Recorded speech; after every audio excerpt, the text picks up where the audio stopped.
there are 2 elected officials in Pinellas County who voted. Can I do this, Coca? Are they going to get in trouble? Is anyone out there listening in the legal community?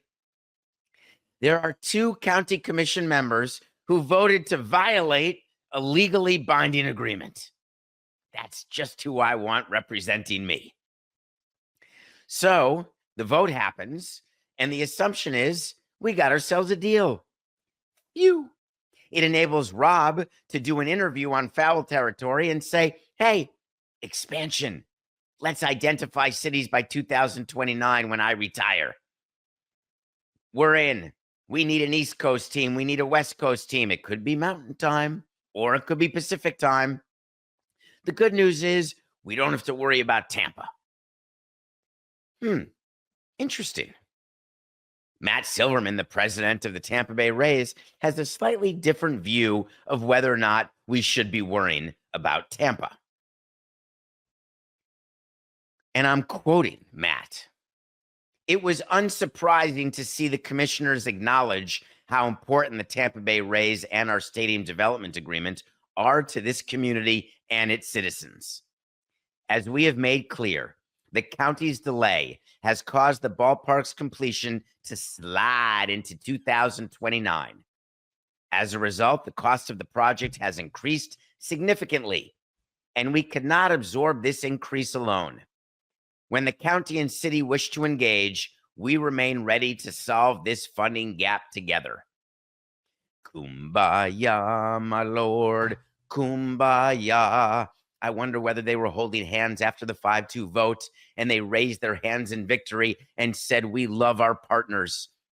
I'm picturing them at the ribbon cutting ceremony when they break ground, all standing together in hard hats. I've got the picture somewhere in the studio of all of us in hard hats celebrating the start of Marlins Park when every single politician had their toes crossed. My toes were frozen out of fear that we were going to have overruns and lawsuits and even more delays and that we wouldn't be able to open on time and I would absolutely be screwed. But we have the shovel in our hand. It's 150 degrees outside and we're feeling good. I wonder if that's what the groundbreaking will be like. Or are they going to break the ground on all of the other development that now the Rays control in order to make money outside of revenue sharing, in which case they keep getting the amount of revenue sharing they've been getting, but have ways to make money, which is how they can explain their contribution to a stadium that is unlikely to actually increase attendance or interest at all with the Tampa Bay Rays. Did that sound too harsh? How do I know that to be true? Because I've lived it. I have spewed the same things that everybody is spewing around this project myself, knowing that we were taking a huge risk and that the only way that we would be able to cover our risk is if somehow the owner decided to sell the team. But don't worry, we've got control over the development. So why would Matt Silverman, in your mind, release a statement like that? It doesn't seem very thankful or appreciative or partnership-like.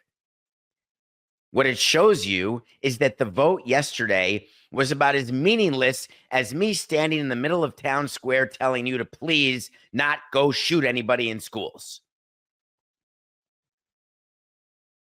What's next? Well, it's outlined right here. I'll tell you what's next.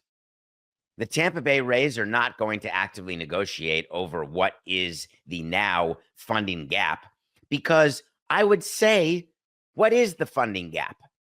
Where are you in the development of the stadium that you know the amount of steel you're going to have, the amount of finishes you're going to have, whether the price of steel, copper, whether the price of desk chairs, whether the price of excavation? How much are excavators these days? We got to clear the site. Let's check it out. We need design documents. Does it sound familiar, Vegas? We need construction documents. Sound familiar, Vegas? We only can tell you what the increase in the actual stadium cost will be if we've got plans. Or you can go the David Samson route. Claude Delorme, who developed our ballpark, head of ballpark operations, still to this day the only person who spearheaded a ballpark project along with so many others, but mostly Claude Delorme and Michel Boussier, a building that was opened on time and on budget, with the budget that we set before the building started being built, before one piece of dirt was moved. Yes, I still take credit for that all these years later, because many of the stadiums that claim they're on budget have increased their budget in the middle of the project. Then they build to that number and say, look, we're on budget. Or they blow through the budget in order to open on time by having people work 3 shifts instead of 2, 7 days a week instead of 5. And then you say, ha, we're on time. Well, we were on time and on budget. There's no number right now that the Tampa Bay Rays have, but they could. They could have an estimate using their construction manager and their partners, and they could have a new budget and build to that. So what's going to happen? Negotiations, further delays, rancor, lawsuits, problems. Just you wait. Just you wait.